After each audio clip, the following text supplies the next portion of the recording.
खेळाची आवड, विशेषतः क्रिकेटची, बोलताना तुम्ही प्रत्येक वाक्याला विनोदाचे झालं जातं, असं तू. तर त्याचे अंतर्मन आज आपण जाणून घेऊया. आजचा सो कॉल्ड फ्रेंडशिप डे आहे. तर हे सुरू करायच्या आधी तुमच्या परवानगीने सगळ्यांना फ्रेंडशिपचं एक छोटंसं आपलं काही विशेष काही नाही, तोंड गोड करूया. लोक बॅडमिंटन म्हणतात, बॅडमिंटन मिशन म्हणजे असलं काहीतरी करू, तोंड गोड करा.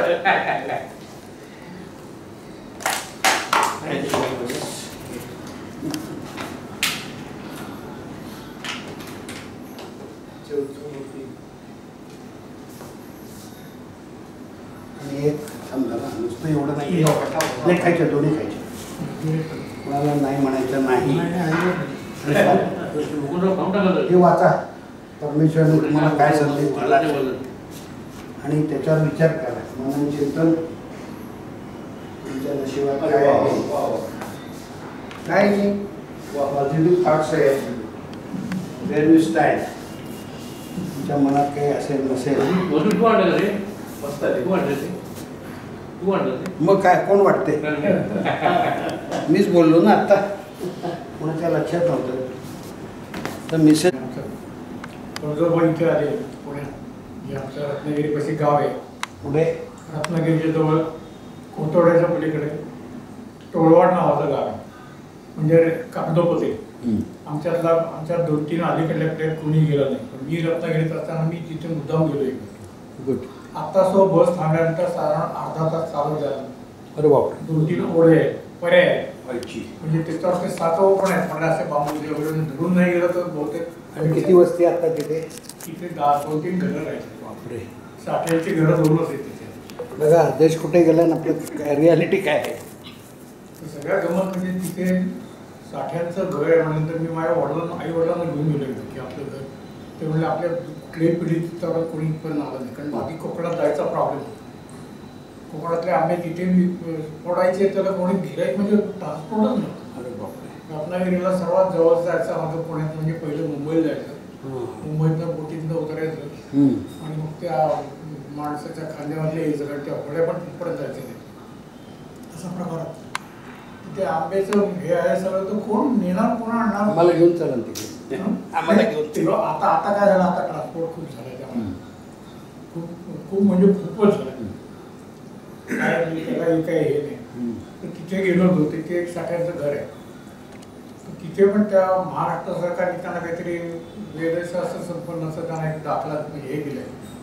आणि मला त्याने साठ्यात वृत्तांत मला दाखवलं, तर त्याच्यामध्ये माझ्या वडिलांपर्यंत नाव होतं.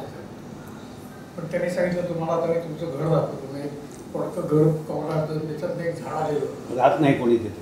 राहत नाही कोणी, जात नाही तिथे.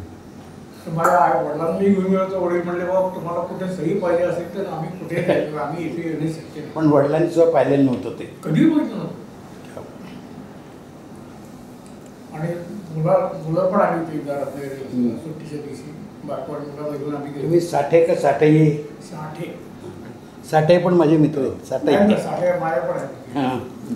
तर त्यांना मुलांना घेऊन गेलो, तर सुरुवातीला त्या खाली आम्ही उतरलो आणि अर्धा तास चालायचं ना, तो कोकमाची पडलेली तर मुलं इतकी पिशवी खुश झाली नसतं की पिशवी घे, कारण इथे आपण विकत घेऊन जा चांगले मिळत नाही. तर तिथे बघितल्यानंतर त्यांनी थोडं पुढे गेलं, सगळीकडेच पडले, त्यांनी पिशवी ओतून दिली. हे काय आम्हाला एक वाटेल तितकी मिळतं, तसं काय हेच नाही. मग असं तिथून आमच्या इथे पडतो बाईचे आहे आणि त्यांना काहीतरी जमलं, त्याने एक वाडा घेतला. आम्ही शेवडे वळत राहायचो. शेवडे वळत. आता बँक ऑफ इंडिया आमच्या घरासमोर आली, पण आता मी बँक ऑफ इंडियाच्या समोर असं मी सांगतो बरोबर आहे. तर तुम्ही भाऊ शाळेत जायचं माहिती. तर तिथून आम्ही त्या तुमच्या जनता सहकारीची बॅग्स आहे. हां, तर तिथे इंद्रायणी बंगल्याचं पाणी लागलेलं मला अजून आठवतं. शाळेला पण असतं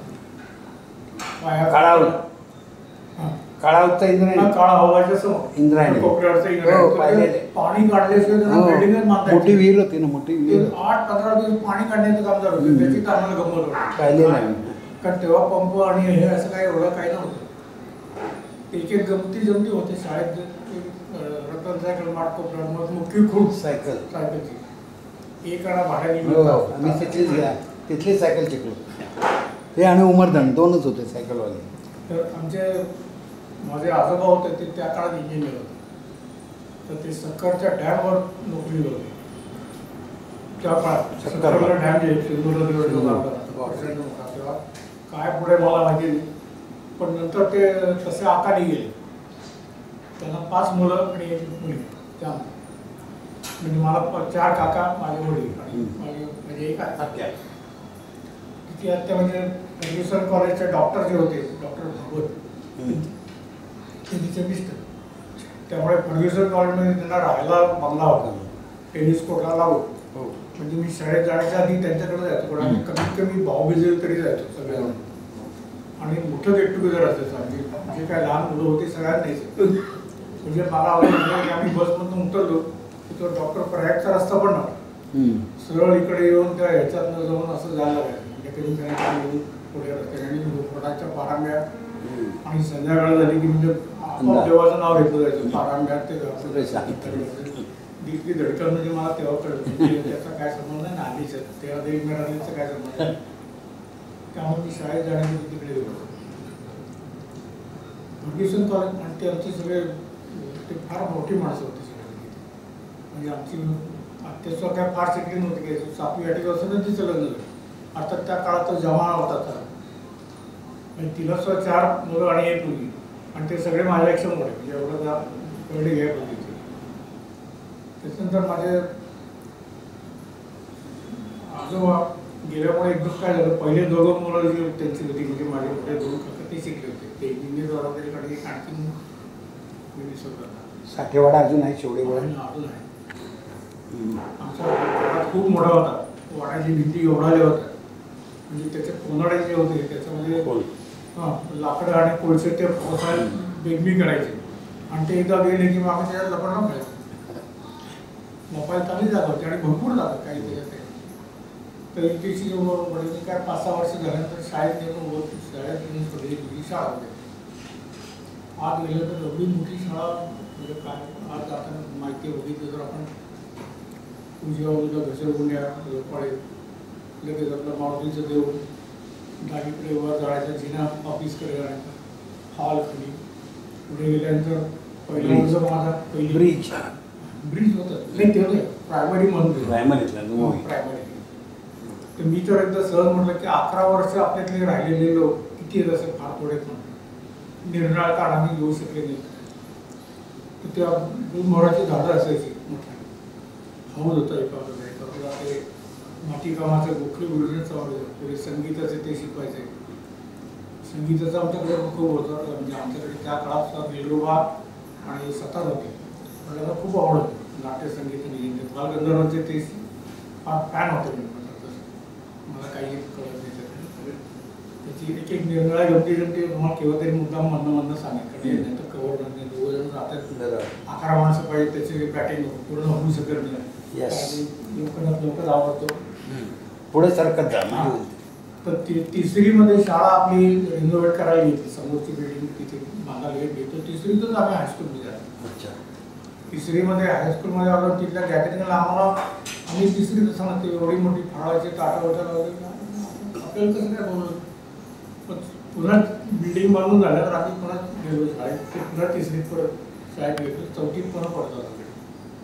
आत आल्याबरोबर ते काय शाळा आम्ही पूर्वी असे म्हणजे त्याचं नाविन्य नव्हतं की हायस्कूलमध्ये आलो. आता हायस्कूल आम्हाला खूप जवळ आलं होतं. पूर्वी कसं अजून पुढे जायला कसं गोत्या मारुती हे सगळं असं करून आपण चौकातलं शाळेकडे जी पाठ केली की समोर प्रभात बँक त्यांची म्युझिक किती वेळा ऐकायला ते रोज रस्त्यावर त्यांना जागा नव्हती. राका बुक्स काय ते किंवा गॅसचे भट्टे नेतात त्याचं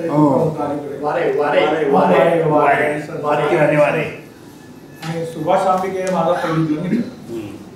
आणि सुभाष आंबिके आणि मावशी मागे होता. त्यांचे वडील डॉक्टर आहेत, त्यांच्या घरी सगळी माणसं डॉक्टर. दादा हे घ्या. वाड्यातही आम्हाला खेळायला खूप जागा होती. त्यामुळे काही अडचण काय नव्हतं. आम्ही अजून सुद्धा जर क्रिकेटचे संबंध खेळपट्टी म्हणतात तेवढी आत गेल्या तर हवा आहे. त्यामुळे काय इतके होते आपल्या शाळेत तुमचे वडील पण आपल्या दोन शिकलेले होते. म्हणजे एकदा ते आपल्या कुठतरी किती सालची SSC वडील? 50 नाही आधी 49. आणि मी 45 आहे.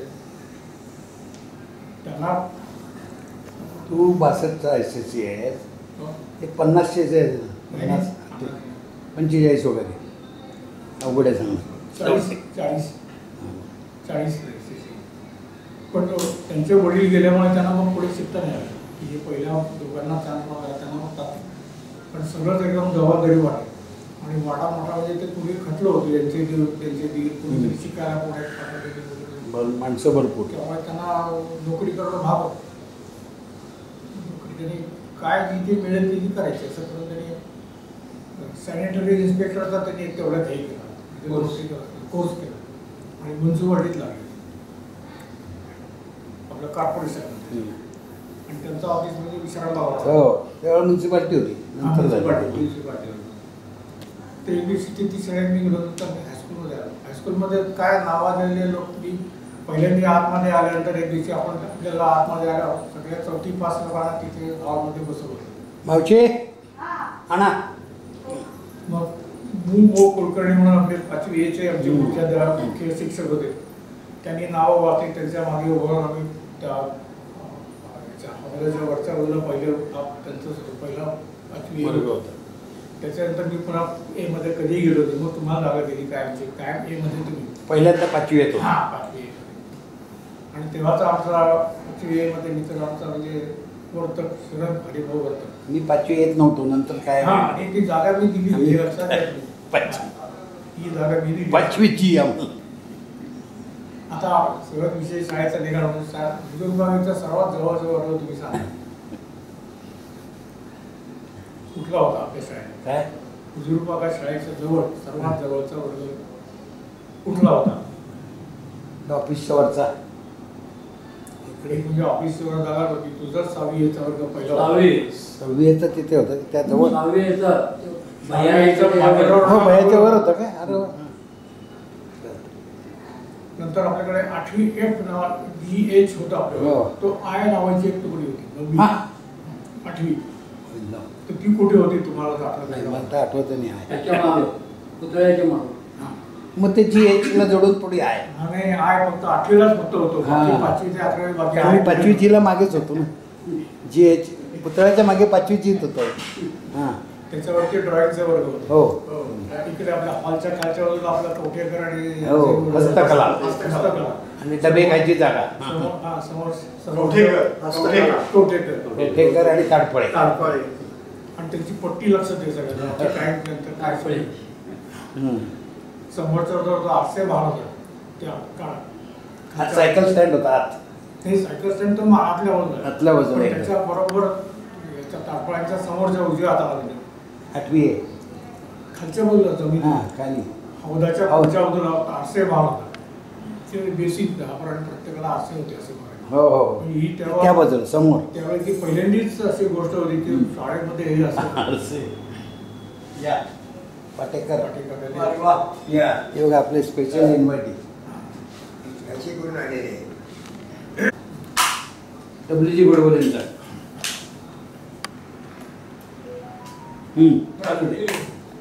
शाळेतनं बाहेर कॉलेजमध्ये गेल्यावर WG गोडबोले यांचा.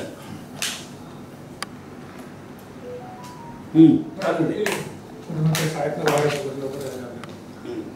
कॉलेजमध्ये गेल्यावर फक्त की PD सायन्सला ती D डिव्हिजन होती.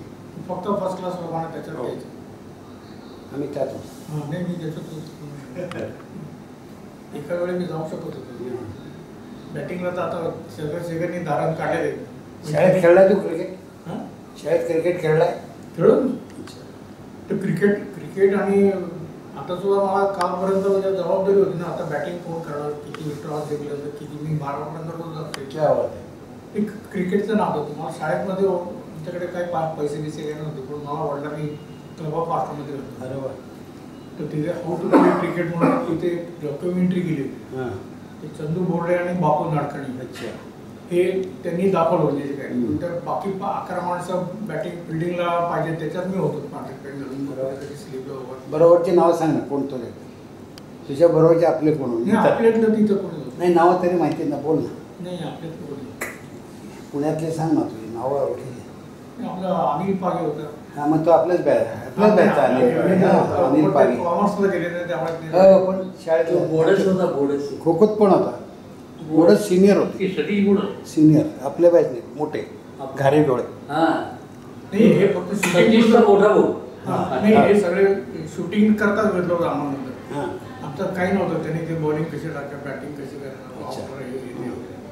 पण ती आम्हाला काही फिल्म बघायला मिळाली नाही तर तेवढे तुम्हाला बोल होता आले नाही.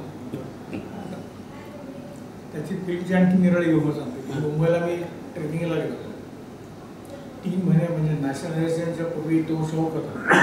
नंतर सगळं ॲट पार झालं सगळ्या बँका सारख्या तिथे आपल्या बँक ऑफ इंडिया असे होते की बँकेत गेल्यानंतर तुम्हाला त्यावेळेस 150 रुपये पगार होता. श्यामपुरात बँक ऑफ इंडियातच होता आमच्या बँकेत. लक्ष्मी रोडला.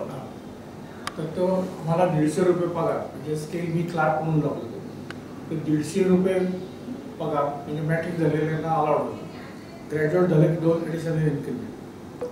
आणि आम्हाला फक्त बँक ऑफ इंडियामध्ये मुंबईचंच केलं होतं म्हणजे 3 इन्क्रीमेंट मला मिळतात तिथे. म्हणजे तेव्हा 180 म्हणजे फार झालं.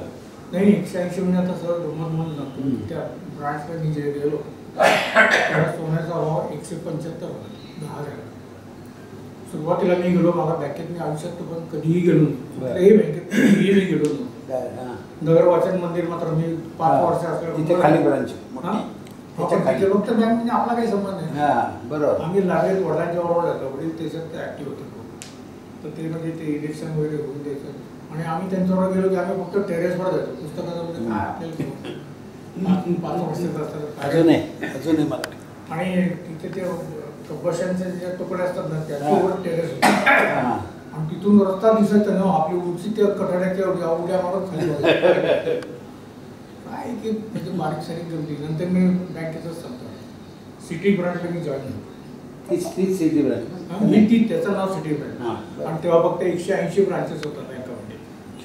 कमी फक्त 180 पुण्यात नाही पुण्यात नाही ओव्हरऑल सर्व इंग्लंडमध्ये असतात. आफ्रिकेत पण आमच्या तेव्हा पुण्यात त्याची 4-5च. पुण्यात 2 होत्या दोनच. फक्त कॅब ब्रांच आणि आमची बाकी काय नाही. त्याच्यानंतर मला व्हाउचर म्हणजे काय माहिती नाही चेक म्हणजे माहिती नाही पैसे माहिती नाही कधी. 100ची नोट बघितली नव्हती कधी. कशाला लागतं फी भरायला फक्त ठेवून दे बाजूला. बघा जाताना गडबड होतं. त्यावेळी क्लोजिंग नावाचा जो प्रकार होता तो म्हणजे इतका मोठा होता की सेव्हिंग बँकेचा इंटरेस्ट दरवेळेस द्यायचा हा क्लोजिंग. त्यामुळे मॅन्युअली तुमचे प्रत्येक अकाउंटचं काढून दर महिन्यात मिनिमम बॅलन्स किती येतो हे करायचं. असं प्रत्येक मॅन्युअली तुम्ही करायचं. तेव्हा आमच्याकडे काय बँकिंग शिकला कुठे तिथेच शिकला. अरे मला काहीच माहिती नव्हतं बँकेत. व्हाउचर कसा म्हणतात चेक कसा म्हणतात सप्लिमेंटरी म्हणजे कुठल्या ग्राउंडवर घेतलं तुम्हाला काय घेतलं कुठल्या ग्राउंडवर. अरे माझ्या बीएससीच्या मार्कवर घेतलं मला. तिथे मला 59% मार्क होते आणि त्याचं मला प्रॅक्टिकलमध्ये अगदी काठावर पास केलं म्हणून नाही तर मला फर्स्ट क्लास होता. पण ते मला बरं झालं की मी उगीच मग MSc करून आणि मग कळलं मी असं होतं. त्यावेळेला 800 माणसं मिळत नव्हती BScला घेऊन टाकलं. नाही आणि त्याचं ते गमत त्याचं एक गमती सांगतो सिटी ब्रँचचे गमत वगैरे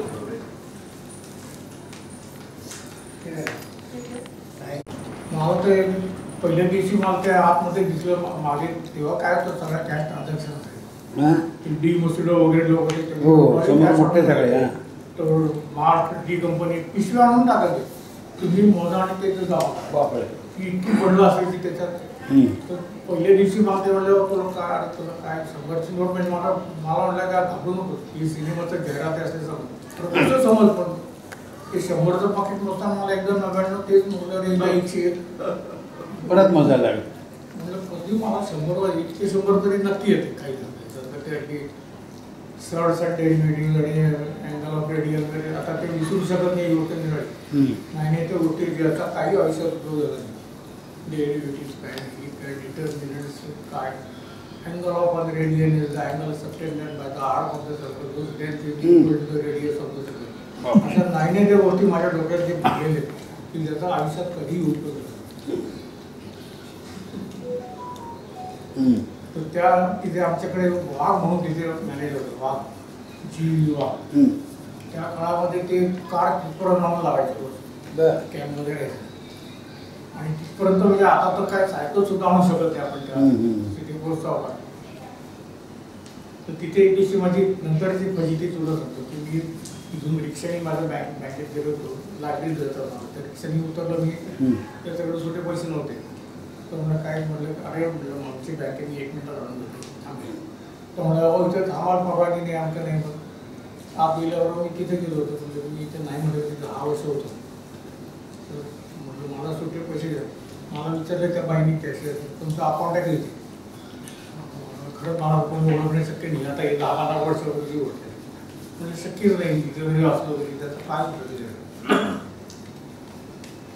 पण एक मला शिपाई भेटला की तो रिटायर्ड झालेला होता. तर एकदम म्हटलं अरे जाईल चहा प्यायला वगैरे जायचं नाही. अरे म्हणजे तू फक्त एवढे 65 रुपये काय ते झाले तेवढे त्या रिक्षावाले चहा प्यायला वगैरे जात नाही. नाही ते ड्युटी आणि आमचा रोजचा माणसाचा तर सिटी बँकला एकापेक्षा एक न होते. आणि टिपिकल म्हणजे तुझ्या मॅनेजर कोण होतं? ते GB वाघ होते. कॅम्पात न्यायची ते कॅम्प न्यायचे. तर तेव्हा काही माणसं म्हणजे आम्ही नवीन आलेलो आणि काय म्हणजे आता रिटायरमेंटला वगैरे आलेले आणि 4-5 मुसलमान होते, 2-3 ख्रिश्चन होते, 4-5 पारशी होते, आपले मराठी पण होते. असं काय इंडिया मूळची मला वाटतं पारशी मुंबईतनं निघाले. त्यामुळे आमच्याकडे ते 4-5 मुसलमान होते. त्यातले दर शुक्रवारी या नमाजाला काहीतरी 12 का 1 वाजता काहीतरी ते दोघं निघून जायचे सगळे. आणि बाकीचे 3-4 कुठे काय पजोडे म्हणजे त्याच्यातही आपल्या बाकी लोक राहते. दोघं मात्र निघून जायचे काय असतं मोठी जागा होतो. तर ते आमच्याकडे नवीन आहे की अब्बास हुसेन म्हणून ऑफिसर आला आणि पैसा नाही ना रिटर्न करतो. ते आतमध्ये परत गेलंच नाही. खरं रिटर्न चेक वगैरे शेवटी आमचा अकाउंटंट वगैरे बघायचा की कोण आहे आपला व्हॅल्युएबल कस्टमर आणि आपला मनुष्य किंवा वाटायचा. आता त्यांच्याकडे तुम्ही खातं उघडा बंद करा ते डिपॉझिट ठेवा अकाउंट बंद करा काही सांगणार नाही. तुम्ही बाहेर आल्यानंतर बाहेर बसलो होतो तर मग त्यांनी अडचणी 15-20 मिनिट त्याच्याशी काय बोलले मला माहीत नाही. मी नंतर त्यांना विचारलं म्हणजे तुम्ही काय जादू केली तर अकाउंट बंद करायला आला होता. तर मला ते मीरा हाऊसिंग सोसायटीचे चेअरमन माझा मित्र येत होते. त्याचं त्यांनी बुकिंग कॅन्सल केलं ना तिथे त्यांचा फ्लॅट पहिली शंकरशेठ रोड. हा शंकरशेठ रोड पहिली ते स्कीम. तर म्हणजे मी त्यांना सांगितलं अतुल संतानीचे अतुल संतानी त्या डॉक्टर साहेब तुमची काय नुकसान झालं आमच्या बँकेत. तर त्यांनी ते मॅनेज केलं होतं. त्याला पटवून तुमचा फ्लॅट तुम्हाला देतो ते आम्ही सगळे ॲडजस्ट करतो. आणि मला सांगितलं त्याच्याकडनं काहीतरी 5-50 हजाराचा चेक घेतला होता आणि त्याचं पिक्चर बोर्ड नवीन करून आत्ताच्या आत्ता करून दे बाकीचं ते पोस्टिंग बेस्टिंग झालं नंतर कर. तर मी त्यांना नंतर विचारलं की तुम्ही काय केलं. ते म्हणजे काय दिवसाने आपापलं काही सांगू खूप गोष्टी सांगू शकत नाही की आता माणसाला आवड घेताना बॉडी कसे टाकायची तुम्ही टाकून बघायचं एक वेळेस पडतो एक वेळेस सक्सेस बसते काय करू शकतो. तर तेव्हा असताना दगडूशेठ हलवाईचा गणपती म्हणजे आठवड्यावर काय पूजा असायची मोठी. तर आदल्या दिवशी फखरुद्दीन आले अहमद आले ते राष्ट्रपती असताना त्यांच्या हस्ते पूजा केली. म्हणजे हिंदू धर्म पाऊस वगैरे काय संबंध नाही. आणि दुसऱ्या दिवशी आमच्या त्या नाडकर्णी साहेबांचे त्यांच्या हस्ते पूजा झाली. असा तो मनुष्य होता. चौकातच होती बँक तुमची चौकातच झाल्या. आणि ते पूजा करायची म्हणून त्यावेळी ते आमच्या इथे भगवती रस्त्यांच्या पलीकडे त्यांचा फ्लॅट दिलेला होता. तो घरनं सोडून दिवसून कार घेऊन आले होते. घरापासूनच म्हणजे जे काय ते करायचं ते परफेक्ट आहे. म्हणजे असा माणसं पण असतात. आणि काही माणसं म्हणजे काय तिथे पैसे ठेवा काय कशाचं काही नाही. जैन लोक जातात ना असं जैन हे घालून नाही मॅनेजर असताना तो स्वतः मनुष्य आलेला होतो. असे काही मॅनेजर मी बघितलेले आणि रोजचा संबंध त्या कॅशमध्ये असताना मी एकदा त्या पुढे ते CDS नावाचा अकाउंट होतं काहीतरी पुढे आधी टॅक्स भरायला लागायचं त्या काळात. तिथं मी टोकन विकत घेतलं त्या दिवशी तर मग बसलो होतो ना मी त्यांच्या कॅशमध्ये बसलो मग मला रात हे आलं कॉन्फिडन्स आलं की 100 मूल्यावर हे लागेल. तर एस.व्ही. फडकेवरून मी आपलं बघितलं तर माझ्या हे होतं काय म्हणते कळते कोणी एस.व्ही. फडके म्हणजे कोणी सुधीर फडके म्हणजे हो का? चर्चा आणि त्या गर्दीचे ते मग एस.व्ही. म्हटल्यावर काय करते? कळत नाही मग त्यांनी आपले एस.व्ही. फडके त्यांना मी बाहेर जाऊन त्यांना नमस्कार केला. काय त्याचं रामायण म्हणजे आम्ही खालाच जातो ऐकून म्हणजे त्यापेक्षा मी वनवासाला यायला तयार आहे राजा त्याच्याबरोबर आणि इतकं मनुष्य पण साधा काही नाही त्यांनी नाही अहो ठीक आहे तुम्ही कामाचं दगदग तुमच्याकडे पाहिजे म्हणजे मी इथे रामायण आपले शाळेत कार्यक्रम ते कुठं राहायचे? ते इथली कुठे टिळकरोडला राहायचे चित्रकुटी हां हां चित्रकुटी हा, चित्र. अलका टॉकीजच्या तिथं म्हणजे आता टिळक रोडला प्लॉट होता हो, कुठे आलं? कुठे आलं? तो त्यांनी आर्का टॉकीची तिथनं पुढे शिंदे स्पोर्ट्स दुकानात हॉलवर त्याच्यावरती हॉलवर्ड कॉर्नर आहे हां न्यूझी टिळकच्या बाहेर हो गेटच्या बाहेर. हॉलवर्ड इंजिनियर आपला हा राहायचा आणि फाटका फाटक राहायचा मागच्या गल्लीत. वायवी फाटकांच्या समोर हो, बरं, समोर. आता भीमसेन जोशी मागच्या रिलीज आहे पण काय मुख्य काय माहिती खूप गोष्टी माहिती नव्हत्या तेव्हा आपल्या आणि भीमसेन जोशी म्हणजे काय आमच्याकडे संगीताचं तरी वातावरण होतं आता माझ्या मुलांना त्यातलं नॉलेज आहे त्याने अभ्यास केले ते विसर काहीतरी केलं पण मला म्हणजे आपलं ऐकायचं सोडून द्यायचं आपल्याला मी जसं काय म्हणलं तर म्हणले अजून कोण कोण VIP भेटले तुझ्या बँकेत आठवण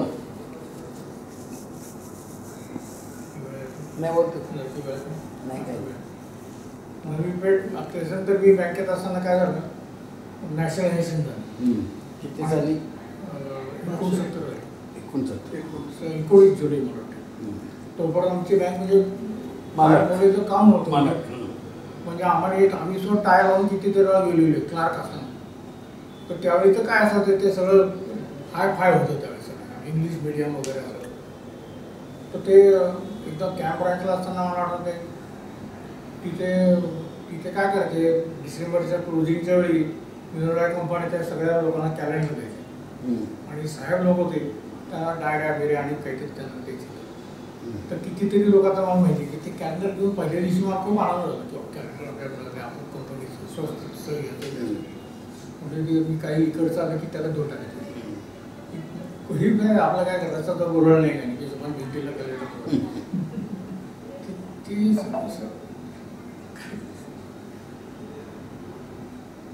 पुढे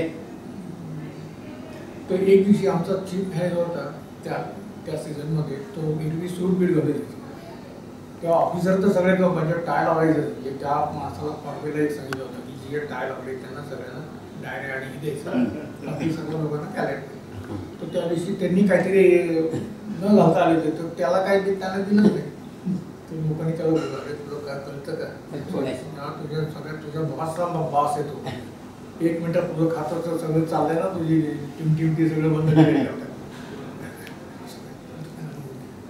सॉरी तर त्यांच्या हे पाय पडायची वेळ मग ते म्हटलं अरे मला असल्या डायऱ्या मी कधी होतो नॅशनल झाल्यावर काय बदल जाणवला? नॅशनलायझेशन म्हणजे बदल सगळं काय आला तुमच्यात?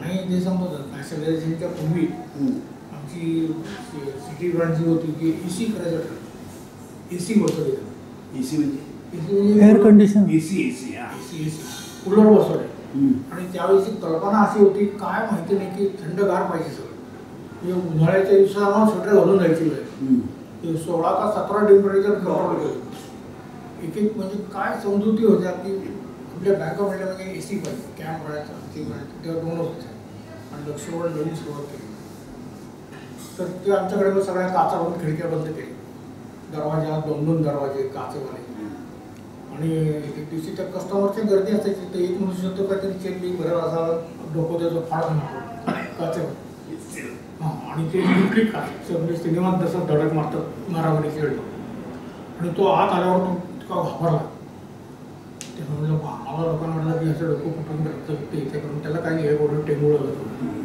आणि त्याला भीती वाटली की आता काचेचे पैसे भरायला लागतील का आणि शेवटी तर रागवतील की नुसते पैसे भरायला तुझं जाऊन तो बँकेचं नुकसान केलं तू काय पैसे तुझी काय पण अशी एक बारीक जे जंती आहेत नॅशनल बँकचे काय बदल? हां, नॅशनलायझेशन नंतर त्यांनी त्याच्यापूर्वी मी 3 महिने ट्रेनिंगला गेलो. All over India bank of इंडियाचं ट्रेनिंग करून अंधेरीला बांधलं होतं मोठं हॉस्टेल आणि 50 लोकांचे अकोमोडेशन. त्याच्यापेक्षा मोठी घोडी मला दिली होती. म्हणजे आमच्याबरोबर जे आपण पुण्यातली 4 माणसं सिलेक्ट केली होती त्याच्यात. आणि प्रत्येकाला हे सगळं सकाळी उठल्याबरोबर बेड टी वगैरे घेऊन हे करून ठेवून जायचं माणूस. अलिबाबा नावाचं जे रेस्टॉरंट आहे गेटवे ऑफ इंडिया त्याला कॉन्ट्रॅक्टर त्याचा आमचा जेवणाचा खर्च 1500 रुपये होता रोजचा. आणि काय काय जे तुम्हाला आयुष्यात न बघितलेल्या गोष्टी काय शिकवलं नाही? शिकवा तिथे मी पहिला होता आणि तुला कळलं असेल की मागचं काही शिकवत नाही. पण ते नाही लॉ वगैरे त्यांनी घेतलं होतं की आपण एखादी गोष्ट कशा करायचं करतो किंवा काय केलं तर काय करायचं. तर सिटी ब्रँचला असताना काय मला खूप इतकं काय काय सांगायचं इतकं ब्रांचच तुम्हाला 2 तास मी सांगतो. चेक क्लिअरिंगचं काय प्रोसेस हां? होतं? चेक क्लिअरिंग चेक क्लिअरिंग सांगतो. तर मुंबईला असताना चेक क्लिअरिंग म्हणजे काय करायचं? कॉफी आणा. चेक जो भरतात खात्यामध्ये हो. खाली ते असतं त्याला वाउचर आम्ही म्हणतो. ती सील जी असते त्याला वाउचर म्हणतो. चेक तुम्ही टाकून देतं ते. तर पुण्यातले जे लोकल क्लिअरिंग असेल हां. ते चेक तिथे क्लिअरिंगला रोज आमच्याकडचा माणूस रिक्षाने तिथं जायचा. स्टेट बँकेत ते पुणे स्टेट बँकेत. स्टेट बँकेत ससूनच्या तिथली. हां हां. क्लिअरिंग हाऊस तिथे होतं. प्रत्येक बँकेचे 3-4 माणसं जायचे रोज चेकचा गठ्ठा घेऊन त्यांचे चेक त्यांना द्यायचे आणि ते चेक आम्हाला आणायचे. आणि दुपारी 2:30 वाजता जे चेक पास होऊ शकत नाही ते रिटर्न द्यायचे. बरं. म्हणजे त्या चेकचा जे रिटर्न जर केला नाही तर तो चेक पास झाला असं तुमच्या आपाप अकाउंटला दुसरं चेक क्लिअर होईल. रिटर्न कुठल्या ग्राउंडवर? नाही पैसे काही- नसतील. हां. पैसे नाही, सिग्नेचर मॅच होत. सिग्नेचर चुकलं डेट चुकली. दररोज एक उद्योगच होतो. काही वेळा तर फिजिकल बघायला लागायचं ना. काही वेळा आम्ही कस्टमरला बोलून घेतो अरे बाबा तुमची सहीच राहिली होती असं पण झालेलं आहे. आणि काही शक्य नाही. पर्सेंटेज खूप होता तेव्हा. हा आणि मुख्य म्हणजे रोजचा संबंध माणसाशीच असतो. इतक्या प्रकारचे माणसं बघितली. आता तुमचाही माणसाशी संबंध पण तुमचे त्यामुळे कमी काहीतरी डोळे बोंबले नाही नाही तुमच्याकडे त्यावेळेला ते भराय पुस्तक वाचले नेले की सगळं. पण तो दुपारी घेऊन जायचं सगळे चेक परत. तर मुंबईला असताना आम्ही ट्रेनिंगला गेलो होतो 3 महिने. तर आम्ही म्हणजे जावायच्या वरताना आमची डिटेक्ट ट्रीटमेंट होती. आणि ईशान नुसतं थर्ड फ्लोअर काय हे काय ते काय म्हणजे काय पैशाची काही चिंता नाही. कारण खायला तर काय काही पगार 400 रुपये 1500 रुपये खाण्यात गेली होतं. ते बँक द्यायची. 50 लोकांना बोलवलं होतं. ते काही सिनियर ऑफिसर होते काही ज्युनियर ऑफिसर आणि काही क्लार्क. आणि आमच्या पिढीतनं ती सांताक्रूज विमानं येणारी सगळी पहिल्या पिढीत टर्मिनल वाटल्यानंतर रोजची विमानं जातात म्हणजे काय अंधेरीला होतं. किती सालची गोष्ट आहे ही 69. हे झालं त्यावेळेला नॅशनल. नॅशनल रेसिडेन्सच्या वेळेस म्हणजे त्याच्यानंतर ते बंदच पडलं सगळं. आणि तेव्हा कोका कोला 37 पैशाला मिळायचा हॉटेलमध्ये 37 पैशाला. आणि क्वालिटीचा आज काही 1 रुपयात असायचं. ही आपली चोकोबार असतो. आणि तिथे आमच्या बँकेच्या बाहेरच्या बाजूला Swami Vivekananda road SV road. तर तिथे एक कोका कोलाचा ट्रक यायचा. ते असे क्रेट भरून फक्त फुटपाथपाशी उभं करायचं. तो 33 पैशाला कोका द्यायचा. आणि बाहेर आलेला प्रत्येक मनुष्य उन्हाळ्याच्या दिवसामुळे आणि यांनी त्यांनी 33 पैशात अक्षरशः रोज एक ट्रक संपवायचा. म्हणजे मला ऐकून म्हणजे बघून सुद्धा वाटलं की हे काय समथिंग अनबिलिव्हेबल. आणि आम्ही दुपारी 4 नंतर मोकळे असायचे. तर आमच्यातले दोघं लोक होते त्यांना तर त्या ट्रेनिंगमध्ये काय इंटरेस्ट नव्हता. कोल्हापूरचं दोघं ते म्हणजे आपण ते दुसऱ्या मावशीला बिस्किट आलेलं बिस्किट फिरायला सांगतात दुसऱ्या मावशीला. तर आपण रोज सिनेमे बघायचे हे वगैरे. तर कारण 4 नंतर मोकळा होता पिरियड होता आम्हाला जेवायला हजर राहिले म्हणजे झालं. तर आम्ही पहिल्यांदा अंधेरी ते चर्चगेट असा लोकलचे पास काढले. 8 रुपये 65 पैसे 1 महिन्याचा पास. आणि रोज 4 वाजता बाहेर पडले की लोकल